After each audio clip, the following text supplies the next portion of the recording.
जिस शतरंज की बिसात पर पूरी दुनिया अपनी अपनी चालें चल रही है, वहां कभी कभी ऐसा भी होता है कि दो खिलाड़ी हाथ मिलाते हैं, लेकिन उनकी उंगलियां अभी भी तलवार की मूठ पर टिकी रहती है।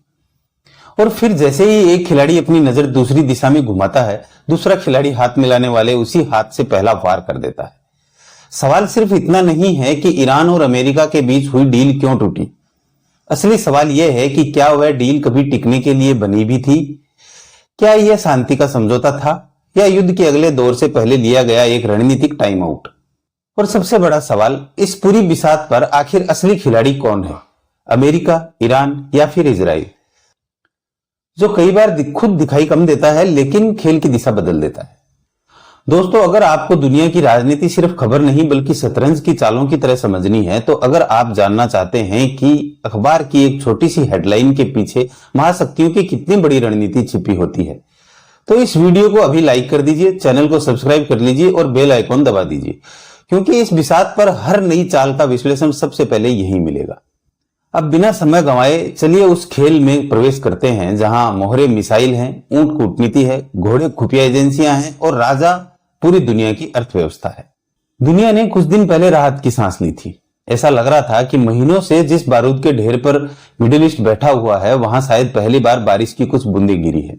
अमेरिका और ईरान के बीच बातचीत हुई, तनाव कम करने की बातें हुई, दुनिया के बाजारों ने राहत की सांस ली, तेल की कीमतों में नरमी आई। निवेशकों ने सोचा कि शायद अब हॉर्मुज सुरक्षित रहेगा, लेकिन अनुभवी खिलाड़ी जानते थे कि शतरंज में जब कोई खिलाड़ी अचानक बहुत शांत हो जाए तो समझ लेना चाहिए कि वह कोई बहुत बड़ी चाल सोच रहा है। यहीं से कहानी शुरू होती है। ईरान और अमेरिका का रिश्ता कोई एक दो साल पुराना विवाद नहीं है, यह लगभग आधी सदी से चल रहा है। वह संघर्ष है जिसमें कभी प्रतिबंध लगे, कभी परमाणु कार्यक्रम विवाद बना, कभी खुफिया ऑपरेशन हुए, कभी ड्रोन गिराए गए, कभी जनरल मारे गए, कभी समुद्र में जहाजों को निशाना बनाया गया। हर बार ऐसा लगा कि अब युद्ध होगा, फिर आखिरी क्षण में दोनों पीछे हट गए। लेकिन पीछे हटना हार नहीं था, वह अगली चाल के लिए जगह बनाना था। इस बार भी दुनिया ने यही देखा। एक तरफ अमेरिका कह रहा था कि अगर ईरान अपने परमाणु कार्यक्रम को सीमित रखे और क्षेत्रीय तनाव कम करे तो बातचीत का रास्ता खुला रहेगा। दूसरी तरफ ईरान कह रहा था कि अगर अमेरिका प्रतिबंधों में राहत देगा और सैन्य दबाव कम करेगा तो वह भी संयम रखेगा। सुनने में सब कुछ अच्छा लग रहा था, लेकिन समस्या यह थी कि दोनों खिलाड़ी एक दूसरे पर भरोसा ही नहीं करते। शतरंज में सबसे खतरनाक स्थिति वह नहीं होती जब सामने वाला हमला कर रहा हो, बल्कि वह होती है जब सामने वाला मुस्कुरा रहा हो और आपको समझ ही ना आए कि उसका अगला निशाना कौन सा मोहरा है। यह स्थिति अमेरिका और ईरान की थी। अमेरिका को लगता है कि ईरान बातचीत को इस्तेमाल समय खरीदने के लिए करता है, ताकि वह अपनी मिसाइल क्षमता मजबूत करे, अपने सहयोगी संगठनों और तैयार करे हुए परमाणु तकनीक में आगे बढ़ता रहे। वही ईरान का आरोप है कि अमेरिका हर बार बातचीत सिर्फ इसलिए करता है ताकि दुनिया के सामने खुद को शांतिदूत दिखा सके और फिर मौका मिलते ही दबाव की नीति शुरू कर दे। यानी दोनों खिलाड़ियों को एक दूसरे की हर मुस्कान के पीछे धोखा दिखाई देता है। अब सवाल उठता है कि आखिर डील टूटी कैसे? यही खेल दिलचस्प हो जाता है। डील का आधार सिर्फ दो देशों का व्यवहार नहीं था। इस बिसात पर कई और मोहरे भी मौजूद थे। इराक में सक्रिय गुट, सीरिया में मौजूद संगठन, लेबनान का हिजबुल्ला, यमन के हूती, खाड़ी के समुद्री रास्ते और सबसे महत्वपूर्ण इजराइल। अमेरिका चाहता था कि ईरान अपने प्रभाव वाले संगठनों को नियंत्रित करे, लेकिन ईरान हमेशा यह कहता रहा कि ये संगठन अपने फैसले खुद लेते हैं। दूसरी तरफ अमेरिका और उसके सहयोगी किसी भी हमले के लिए आखिरकार ईरान को ही जिम्मेदार मानते हैं। फिर एक घटना हुई जिसने पूरी बिसात पलट दी। समुद्री क्षेत्र में तनाव बढ़ा, जहाजों पर हमले हुए, जवाबी कार्रवाई हुई, फिर सैन्य ठिकानों को निशाना बनाया गया और उसके बाद दोनों तरफ से बयान आने लगे कि समझौते का उल्लंघन दूसरी तरफ ने किया है। ध्यान दीजिए, युद्ध हमेशा पहली गोली से शुरू नहीं होता। युद्ध उस दिन शुरू हो जाता है जब दोनों पक्ष यह तय कर लेते हैं कि सामने वाले की बात पर अब भरोसा नहीं किया जा सकता, और यही हुआ। अमेरिका ने कहा कि अगर हमारे सैनिकों या हमारे हितों पर हमला होगा तो जवाब जरूर दिया जाएगा। ईरान ने कहा कि अगर हमारी संप्रभुता पर हमला हुआ तो हम भी चुप नहीं बैठेंगे। अब दोनों के पास अपने अपने तर्क थे। दोनों अपने नागरिकों को बता रहे थे कि हमने जवाबी कार्रवाई की है। दोनों अपने समर्थकों को संदेश दे रहे थे कि हमने कमजोरी नहीं दिखाई। यानी शतरंज की भाषा में दोनों खिलाड़ियों ने अपने राजा को सुरक्षा के लिए हमला करना जरूरी समझा। लेकिन कहानी यही खत्म नहीं होती। अब इस पूरी बिसात पर सबसे दिलचस्प किरदार सामने आता है इजराइल। इजराइल का नजरिया अमेरिका से थोड़ा अलग है। अमेरिका कई बार बातचीत की गुंजाइश छोड़ देता है, लेकिन इजराइल लंबे समय से यह मानता रहा है कि ईरान का परमाणु कार्यक्रम उसके अस्तित्व के लिए सबसे बड़ा खतरा है। इसलिए इजराइल की रणनीति अक्सर यह रही है कि खतरे को बड़ा होने से पहले ही कमजोर कर दिया जाए। यही वजह है कि जब भी अमेरिका और ईरान के बीच बातचीत आगे बढ़ती है, पूरी दुनिया की नजर इजराइल पर टिक जाती है, क्योंकि इजराइल को डर रहता है कि कहीं कोई ऐसा समझौता ना हो जाए जिससे ईरान आर्थिक रूप से मजबूत हो जाए।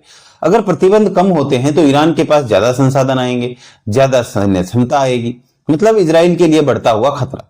यानी इजराइल इस खेल में सिर्फ दर्शक नहीं है, वह उस खिलाड़ी की तरह है जो सीधे हर चाल नहीं चलता, लेकिन उसकी मौजूदगी दोनों खिलाड़ियों की रणनीति बदल देती है। अब सोचिए, अगर अमेरिका ईरान पर बहुत ज्यादा दबाव डालता है तो युद्ध का खतरा बढ़ता है। अगर अमेरिका बहुत ज्यादा नरमी दिखाता है तो इजराइल असहज हो जाता है। अगर ईरान पीछे हटता है तो उसकी घरेलू राजनीति कमजोर दिखती है। अगर ईरान आगे बढ़ता है तो नए प्रतिबंध और सैन्य कार्रवाइयों का खतरा बढ़ जाता है। यानी इस बिसात पर कोई भी चाल ऐसी नहीं है जिससे किसी खिलाड़ी की पूरी जीत मिल सके। और यहीं से शुरू होता है असली वैश्विक खेल, क्योंकि अब सवाल सिर्फ ईरान और अमेरिका का नहीं रह जाता। अब सवाल यह है कि अगर यह तनाव और बढ़ता है तो क्या स्ट्रेट ऑफ हॉर्मुज सुरक्षित रहेगा? क्या दुनिया का तेल सुरक्षित रहेगा? क्या चीन, रूस और यूरोप चुप बैठेंगे? और सबसे महत्वपूर्ण, इस खेल में भारत की चाल क्या होगी? यहीं से पूरी बिसात सिर्फ मिडिल ईस्ट की नहीं रह जाती, बल्कि पूरी दुनिया की शतरंज बन जाती है। क्योंकि अगर आपको लगता है कि ईरान और अमेरिका के बीच होने वाली मिसाइलों की आवाज सिर्फ तेहरान, तेल अवीव या वाशिंगटन तक सीमित रहती है, तो आप इस खेल की सबसे बड़ी चाल को अभी तक समझ ही नहीं पाए। सच तो यह है कि जब फारस की खाड़ी में एक मिसाइल उड़ती है तो उसकी गूंज कुछ घंटों बाद मुंबई के पेट्रोल पंपों तक सुनाई देती है, उसकी कंपन यूरोप की फैक्ट्रियों तक पहुंचती है और उसकी आहट चीन के बंदरगाहों तक महसूस की जाती है। यानी यह युद्ध बंदूकों से पहले अर्थव्यवस्था पर हमला करता है। अब जरा स्ट्रेट ऑफ हॉर्मुज को समझिए। दुनिया के ऊर्जा व्यापार की सबसे महत्वपूर्ण नसों में से एक है। रोजाना करोड़ों बैरल कच्चा तेल इस रास्ते से गुजरता है। खाड़ी के बड़े तेल उत्पादक देशों का अधिकांश निर्यात इसी समुद्री मार्ग पर निर्भर करता है।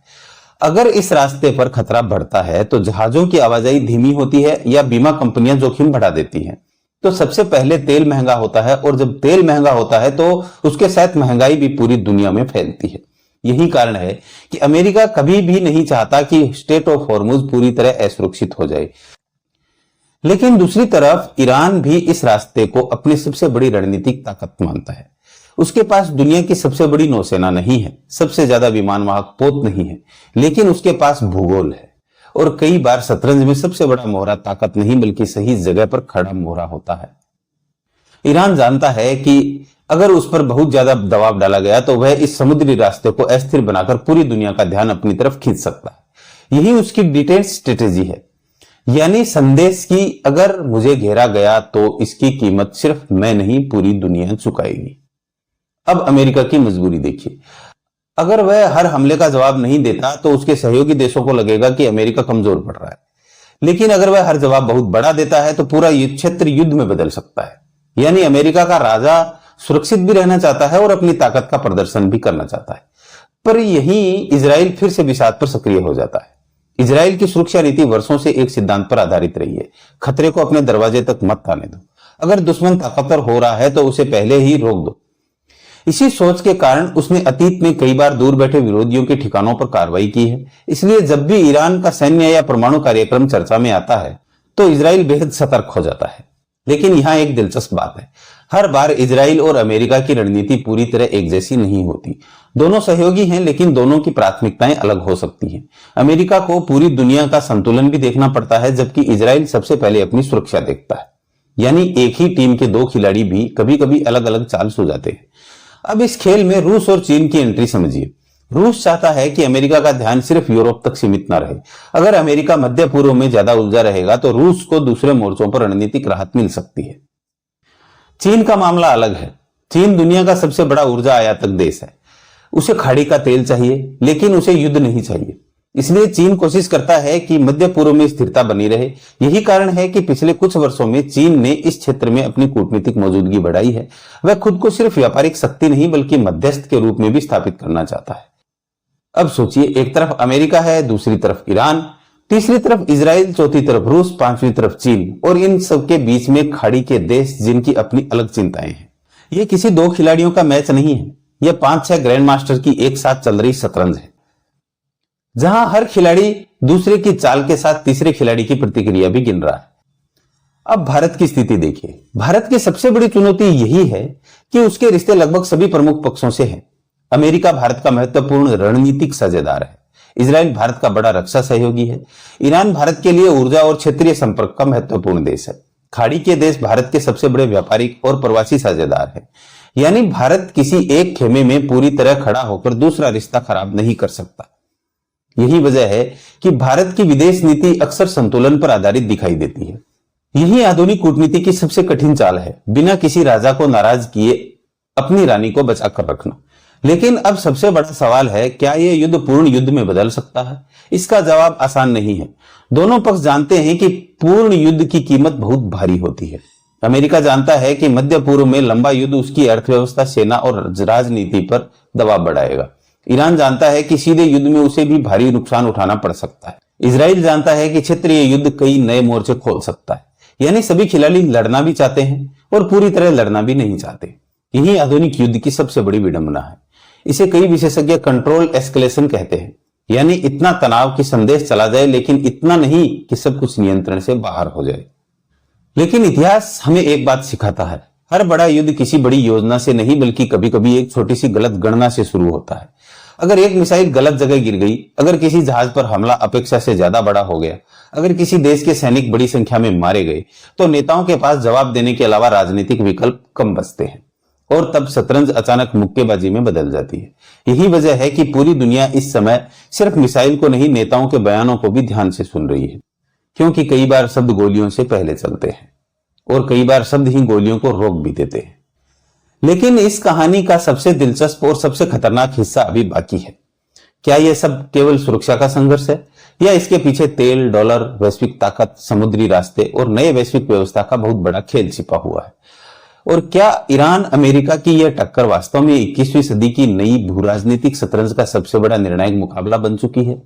और अब आइए उस आखिरी चाल को समझते हैं जिसे अक्सर टीवी की बहसों में सबसे कम समय मिलता है, लेकिन असलियत में वह पूरी बिसात का फैसला करती है। क्योंकि सवाल सिर्फ यह नहीं है कि अमेरिका ने हमला किया क्यों, या ईरान ने जवाब क्यों दिया। असली सवाल यह है कि आखिर दोनों बार बार उसी मोड़ पर क्यों पहुंच जाते हैं जहां युद्ध दरवाजे तक आ जाता है, लेकिन दरवाजा पूरी तरह खुलता नहीं। शतरंज में एक स्थिति होती है जिसे ग्रैंड मास्टर तनाव बनाए रखना कहते हैं। कई बार खिलाड़ी सामने वाले का मोहरा तुरंत नहीं मारता, वह उसे वही रहने देता है, क्योंकि उसे पता होता है कि जीवित मोहरा भी दबाव बना रहा है। जैसे ही वह मोहरा हटेगा, पूरी बिसात बदल जाएगी। मध्य पूर्व की राजनीति आज ठीक उसी स्थिति में खड़ी है। अमेरिका नहीं चाहता कि ईरान परमाणु हथियार बनाने की स्थिति तक पहुंचे। ईरान नहीं चाहता कि अमेरिका उसे इतना कमजोर कर दे कि वह क्षेत्रीय शक्ति ही न रहे। इजराइल नहीं चाहता कि उसके आसपास ऐसा कोई देश उभरे जो उसकी सुरक्षा को स्थायी चुनौती दे सके। रूस नहीं चाहता कि अमेरिका दुनिया के हर मोर्चे पर एक साथ मजबूत रहे। चीन नहीं चाहता कि ऊर्जा आपूर्ति बाधित हो, लेकिन वह यह भी चाहता है कि अमेरिका का वैश्विक दबदबा धीरे धीरे कम हो। यानी पांचों खिलाड़ी जीत से ज्यादा संतुलन बिगड़ने से डर रहे हैं। लेकिन इतिहास गवाह है कि कई बार सबसे बड़ा युद्ध तब शुरू हुआ जब किसी भी पक्ष की मंशा युद्ध करने की नहीं थी। सिर्फ एक गलत अनुमान, एक गलत खुफिया रिपोर्ट, एक गलत मिसाइल और पूरी दुनिया बदल जाती है। याद कीजिए, प्रथम विश्व युद्ध भी किसी देश की औपचारिक युद्ध घोषणा से शुरू नहीं हुआ था। घटनाओं की एक श्रृंखला थी जिसने धीरे धीरे पूरे विश्व को आग में झोंक दिया। आज मिडिल ईस्ट भी सबसे बड़ा खतरा यही है। अगर अमेरिका का कोई बड़ा सैन्य अड्डा गंभीर नुकसान झेलता है, अगर इजराइल के किसी बड़े शहर पर व्यापक हमला होता है, अगर ईरान के शीर्ष सैन्य या राजनीतिक नेतृत्व को निशाना बनाया जाता है, तो फिर जवाबी कार्रवाई सिर्फ सैन्य नहीं होगी, राजनीतिक मजबूरी भी बन जाएगी। और जब राजनीति मजबूरी में फैसले लेने लगती है, तब शतरंज की गणना अक्सर खत्म हो जाती है। लेकिन अब बात करते हैं उस खिलाड़ी की जिसका नाम हर बार कम लिया जाता है, लेकिन जिसकी जेब पर इस पूरी लड़ाई का सबसे सीधा असर पड़ता है। वह खिलाड़ी है आम नागरिक, चाहे वह भारत में हो, यूरोप में हो, जापान में हो या अफ्रीका में। अगर तेल महंगा होगा तो माल ढुलाई महंगी होगी, माल ढुलाई महंगी होगी तो खाने पीने का सामान महंगा हो, हवाई यात्रा महंगी होगी, उद्योगों की लागत बढ़ेगी, महंगाई बढ़ेगी, तो फिर दुनिया के केंद्रीय बैंक ब्याज दरों पर नए फैसले लेंगे। यानी तेहरान में चली एक मिसाइल दिल्ली में ईएमआई तक पहुंच सकती है। यही जियोपॉलिटिक्स की सबसे बड़ी सच्चाई है। अब भारत की बात करते हैं। भारत इस पूरे खेल में भावनाओं से नहीं, हितों से चलता है। भारत अमेरिका के साथ रक्षा और तकनीकी साझेदारी मजबूत कर रहा है, इजराइल से आधुनिक रक्षा उपकरण ले रहा है, ईरान के साथ संपर्क और केंद्रीय कनेक्टिविटी बनाए रखना चाहता है, खाड़ी देशों से ऊर्जा और निवेश दोनों चाहता है। यानी भारत की विदेश नीति इस समय शतरंज की उस खिलाड़ी जैसी है जो हर मोहरे से बातचीत कर रहा है, लेकिन किसी एक की लड़ाई को अपनी लड़ाई नहीं बनने देना चाहता। यही रणनीति भारत की सबसे बड़ी ताकत भी है। लेकिन अगर संघर्ष लंबा चला तो भारत को भी महंगे तेल, महंगाई और वैश्विक आर्थिक सुस्ती का सामना करना पड़ सकता है। अब सबसे बड़ा सवाल, क्या आने वाले महीनों में शांति रहेगी या फिर युद्ध होगा? इसका जवाब किसी एक राजधानी के पास नहीं है। अगर बातचीत दोबारा शुरू होती है, अगर दोनों पक्ष अपने अपने लाल निशानों का सम्मान करते हैं, अगर इजराइल और ईरान के बीच प्रत्यक्ष टकराव सीमित रहता है तो तनाव कम हो सकता है। लेकिन अगर किसी भी पक्ष ने यह मान लिया कि अब पीछे हटना कमजोरी माना जाएगा तो फिर मध्य पूर्व एक बार फिर उस आग में धकेला जा सकता है जिसकी लपटें पूरी दुनिया महसूस करेगी। याद रखिए, शतरंज में जीत हमेशा राजा को मारने से नहीं मिलती। कई बार जीत तब मिलती है जब आप अपने प्रतिद्वंदी को ऐसी स्थिति में पहुंचा दें कि उसके पास चलने के लिए सुरक्षित चाल ही न बचे। आज अमेरिका यही कोशिश कर रहा है कि ईरान की रणनीति गुंजाइश सीमित हो जाए। ईरान यही कोशिश कर रहा है कि अमेरिका को हर कदम की कीमत चुकानी पड़े। इजराइल चाहता है कि खतरा उसके दरवाजे तक आने से पहले ही टूट जाए। रूस चाहता है कि अमेरिका एक साथ कई मोर्चों पर व्यस्त रहे। चीन चाहता है कि व्यापार चलता रहे लेकिन वैश्विक शक्ति संतुलन धीरे धीरे उसकी तरफ झुकता जाए। यानी पूरी दुनिया एक ऐसी शतरंज खेल रही है जिसमें हर खिलाड़ी खुद को विजेता समझता है, लेकिन हार का खतरा सबके सामने बराबर खड़ा है। और शायद यही इस पूरे संकट की सबसे बड़ी विडंबना है। मिसाइलें आसमान में दिखाई देती हैं, लेकिन असली लड़ाई रडार पर नहीं, रणनीति के दिमाग में लड़ी जाती है। तो अगली बार जब आप टीवी पर सिर्फ यह सुने कि अमेरिका ने हमला किया है या ईरान ने जवाब दिया है, तो खबरों को वहीं मत छोड़िए। सोचिए, उस चाल के पीछे कौन सी चाल छिपी थी, उस जवाब के पीछे किसका दबाव था, और उस शांति के पीछे की अगली जंग की तैयारी तो नहीं चल रही थी। क्योंकि मिडिल ईस्ट की इस शतरंज में कोई भी चाल आखिरी नहीं होती। हर चेक के बाद एक नया काउंटर चेक तैयार रहता है। और जब तक इस बिसात पर अविश्वास, सामरिक प्रतिस्पर्धा, ऊर्जा की राजनीति और क्षेत्रीय प्रभुत्व की लड़ाई जारी रहेगी, तब तक दुनिया को यह खेल बार बार देखने के लिए तैयार रहना होगा। अगर आपको यह विश्लेषण पसंद आया है तो वीडियो को लाइक जरूर करें, अपने दोस्तों के साथ शेयर करें और चैनल को सब्सक्राइब करना बिल्कुल मत भूलिए। क्योंकि यहां हम खबरें नहीं सुनाते, हम दुनिया की राजनीति की शतरंज पर चलने वाली हर चाल का अर्थ समझाते हैं।